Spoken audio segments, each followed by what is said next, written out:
Hey guys, Cdrama Invasion here, back with another Cdrama roundup on the past week and a half. And let's just jump on into it. We got loads of dramas to talk about because iQIYI just had their conference, which is like teasing the rest of this year's dramas, and there's so much. So I'm just gonna jump into airing dramas. So first drama that aired on the 12th was A Demon Hunter's Romance, starring Zuer and Ren Jialun. This marks her comeback after her tax evasion scandal, which made her lie low, but ultimately it was cleared up. And it was an honest miscommunication situation where she already paid her statement in full, but they kind of put her on blast before clarifying things. And then she just had to stay low for a little bit, but she's back and that's great. I'm looking forward to her other drama with Liu Yuning as well, Prisoner of Beauty. But this one, as the title suggests, she's a wealthy girl who has this rare ability to see demons. And she's kind of gaslit by her family because everybody's like, girl, you're crazy, you're seeing things, you must be traumatized. Or Delulu, they don't really care about her, they just care about the reputation. And she ends up moving out, and it happens to be across from the male lead who she met a couple of times, and he's kind of helping her enter this world of supernatural. And of course they solve cases and fall in love. I'm way behind on all of the currently airing dramas. I did start this one 6 episodes in. I think it's cute so far. Let me know how the pacing is overall and if you enjoyed it. Then on the 17th is a drama called Dominion and Devotion. I'm also checking this out, but not very far in. It's entertaining so far. It only has 20 minutes an episode, and it's a short web series starring Geyang. You might recognize him from In Blossom as second male lead, and Huang. So she's a new face for me, but so far acting is passable and quality of the story is intriguing. So you have male lead who's trying to get revenge from the royal family. The king passes away, and essentially all of the brothers, the crown princes, are fighting for the throne. She's cross-dressing as a man, so technically everybody calls her one of the princes, and she's the most unproblematic one. All she wants is to run away, live in freedom. She doesn't care about this, but the other princes are too crazy, and ultimately she ends up on the throne, and she's going to be manipulated by the male lead, or that's what he thinks, but she's much more than what meets the eye.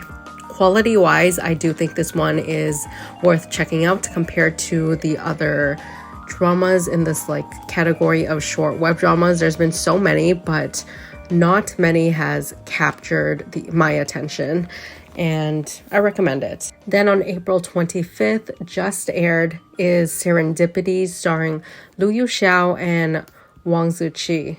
This is a costume romance mystery drama. And female lead has amnesia, so she falls off a cliff. Female lead is kind, warm energy, so your generic romance, and a lot of people are saying the same thing. It's starting slow, nothing too interesting at the moment, but who knows? With 40 episodes, it might pick up later. And I do like the cast. I haven't checked it out yet. Probably gonna wait a while and catch up to other dramas before I start this one. But yeah, keep me posted if you're watching this. Moving on to a couple of wrap-ups and cast announcements. So let's start with announcements. First off is one called Road to Success, starring Esther and Jingke. This follows two people who go back to their hometown and end up working together as coaches on a local soccer team. Sounds really heartwarming, and hope we get a trailer or a couple of new posters or stills soon.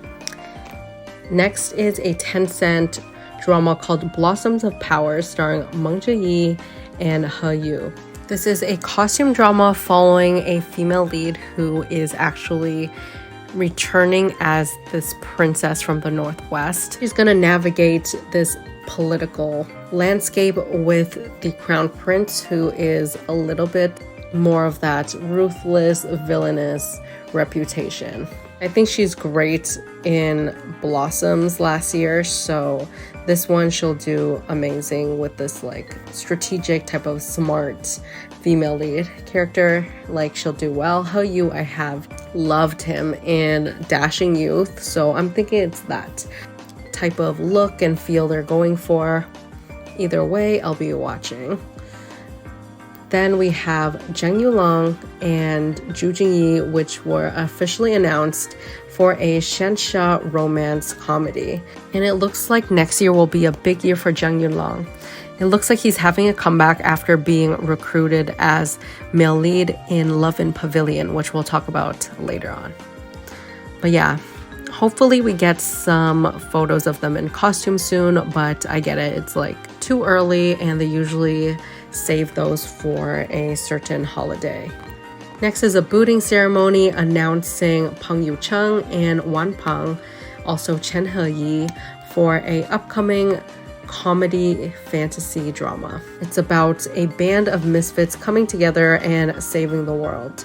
As for wrap-ups, we had Bai Lu and Wang Xingyue's mystery costume drama wrapping up, and another one being Sweetest Rebellion. This is part of the iQIYI drama conference, so they released a poster as well, but it did wrap up filming last week. It stars Shu Rohan and Zhou Keyu. Something interesting about this drama is that it's like the reversal of your normal trope of rich guy, poor girl. It's actually a powerful CEO business lady in ancient times and a male Cinderella, or a guy with lower power and status compared to the female lead. Segueing into all the dramas that gave us new posters and content for the iQIYI conference, we have How Dare You, probably one of my most anticipated because I watched the anime, and I think the first 3 episodes are available on YouTube. It's such a fun concept, but it stars Wang Quran and Cheng Lei. And when I tell you, when I saw that trailer, it was right from the anime. But basically, this is a romance between 2 time travelers who are transported into ancient China. One is the crown prince, one is a consort that he didn't love so much, but obviously now they're working together to figure out this mess, and it's just so funny. The cinematography and budget for this looks beautiful too, so I really have high hopes for it. Then we got Love in Pavilion, starring Liu Shishi and Zhang Yunlong, the second chapter to Foxborough Matchmaker, which was the most disappointing drama last year, but I'll still keep an eye out for it just because that cast is just too alluring, but like 0 expectations. Then also the third chapter starring Cheng Yi. Li Yutong also gave us a couple of new stills and posters. Literally, it's the same thing that I said last year. The posters look immaculate, okay? Beautiful costumes, a great ensemble of cast. I'm just worried about the plot and like how they were so messy with the writing and not giving enough screen time for the main leads. They just felt like a feature in their own drama. So hoping that won't happen this time, but who knows. Feud starring Bai Lu and Zheng Xunxi gave us some more gorgeous posters. This is a master-disciple xianxia romance. I know some people are just tired of her in this genre, but she says it herself that after the current ones that she's picking up, she's not going to do costume dramas anymore, and even she's tired of it, okay? But I'm still here for it every year. Next drama made me laugh because I saw it trending before the posters and everything was up, but it was trending for the wrong reason. So it's called The Journey of Legend, starring Cheng Yi. It's a wuxia drama. I think it's trying to capture the same thing as like that popular mystery, like I think it's called Mysterious Lotus Casebook, because after that he's been in these wuxia mysteries every single year. Not much on the other cast members, but at least we got a proper poster. But the reason why this was trending and I said it was kind of funny is people on Twitter were just tweeting like they should hire me to make these titles instead because it's just not grammatically correct. But you know, it's still very early, so maybe they'll see those tweets and stuff and they'll change it last minute. Next is a costume romance drama called Shadow Love starring Song Yi and Cheng Lei. It's a political romance that follows female lead who is a general and male lead who works together with her to uncover conspiracies.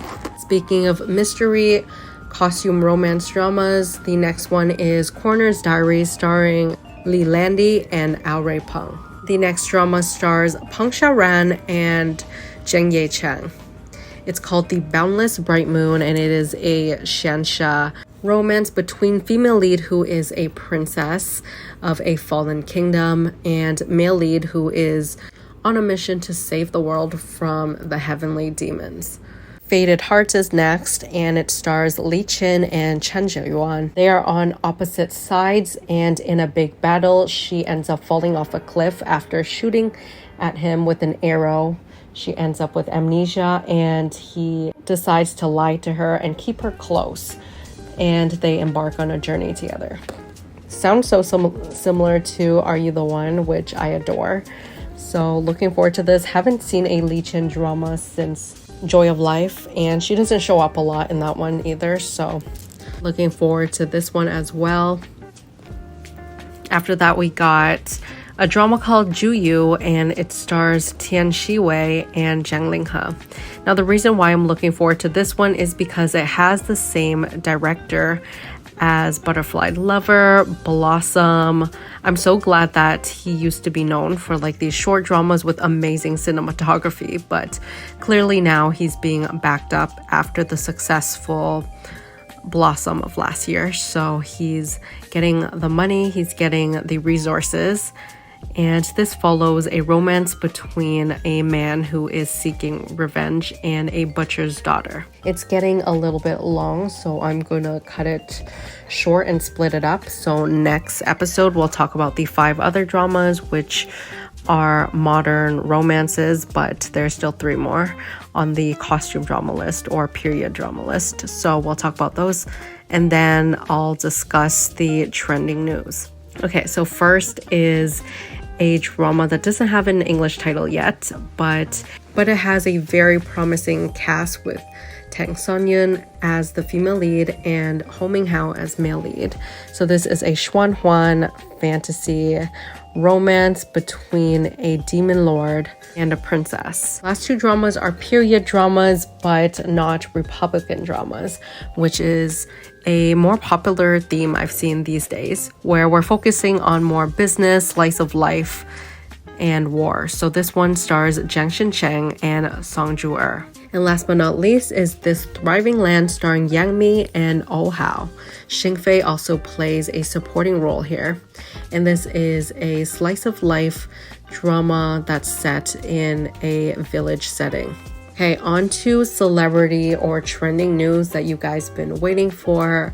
As the title suggests, there's been lots of speculation around the relationship of Guan Xiaotong and Luhan, and that's because she's consecutively for like 7 years straight been wishing him a happy birthday, and she hasn't this year. So that's like rumors of breakup. But 7 years last year, I remember people were saying that they already moved in and they maybe even got engaged and are just living low-key together happily. But unfortunately, this year, it's been quite a couple of days too, and she hasn't responded or anything. None of them responded, so it's adding fuel to the fire. And netizens are so funny because they are out here following her. Her Weibo account is shooting through the roof with followers and people just watching her content because they want to know. People are nosy, okay? And low-key, I'm too. But whatever the case is, I feel like if it's true, Obviously, they're not going to confirm it until they're okay, healed up and stuff. But that really sucks because they were like one of the strongest couples. Let me know your thoughts in the comments below on all of the dramas that are currently airing or any of the news we talked about here. Make sure to check out my channel, subscribe if you haven't already, and check out my previous videos. We do reviews on this channel for 2025 dramas I finished watching and stuff. I'm a little behind, but then again, like even though there's so many dramas, I've just become more and more picky, I swear. But I do trust you guys, so being behind is fine because you guys get to watch it first and let me know which one's worth checking out. And also support me on Ko-fi/Coffee. Links down below in the description box. Highly appreciated, and I'll see you guys in the next one.